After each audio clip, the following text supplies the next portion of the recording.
And so then I came to know the work of Rosa Clemente, whose undergraduate work was at the State University of New York at Albany, and then who went to Cornell University and studied under some of the most wonderful leaders who also were victims of that same counterintelligence program. And then I understood that Rosa's tentacles within the community reached beyond just perhaps those recording artists whose names that we know, but that reached into a deep political consciousness that had long before declared its independence. In fact, they had declared their independence from the current political order even before I had. And so that is why I chose Rosa Clemente, for the substance of her work and the quality of her analysis and the tentacles with which she can reach out into the broader, larger community of disfranchised young people who need to have a voice and a reason to believe in this country.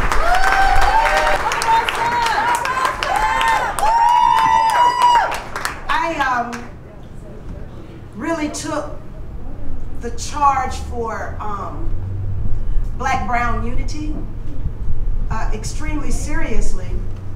Of course, when the crazy legislative efforts arose around English only, I was opposed to that.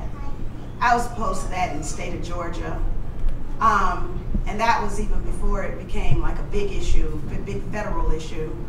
And I was opposed to it on the federal level, and was shocked and horrified when I saw Black Minutemen going down to the border to protect what they call protect this country from working people who have been victimized by the economic policies of this country. So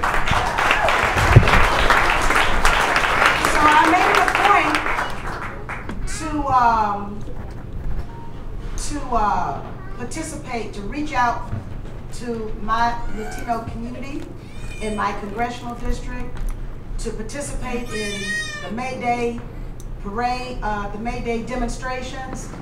And I've had to learn some new words. Now, we had the French language press here, and from time to time, je peux parler un peu de français.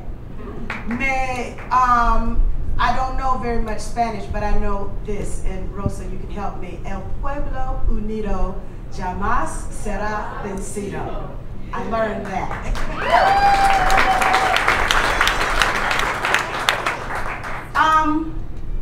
Now, I've taken a lot of hits, and this study of the tactics of the COINTELPRO program, our at least knowledge of it academically helped me to understand some of the things that were happening to me in my own personal life. And when I might have despaired, I remembered reading some documents pertaining to the private lives of people like, for example, Bobby Kennedy, Harry Belafonte, and those documents showed a purposeful effort on the part of the United States government to disrupt marriages, to place labels on people that were undeserved. The corporate press were active participants in disseminating lies. They knowingly disseminated lies about certain targets. And I began to understand how things were happening in my own life, because I viewed as a student, these occurrences in the lives of other people.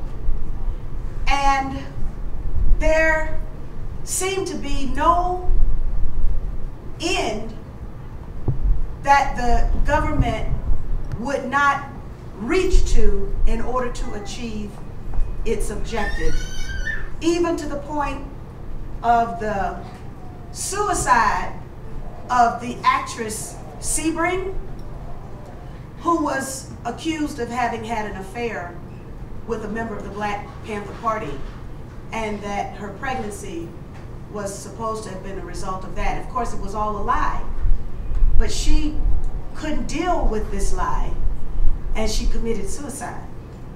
Now, these tactics didn't just disappear because the name counterintelligence program is no longer part of the active files. Thank goodness we have Senator Frank Church, whose investigation exposed all of this. And so I introduce legislation every time to change the name of the FBI building from the J. Edgar Hoover building to the Frank Church building.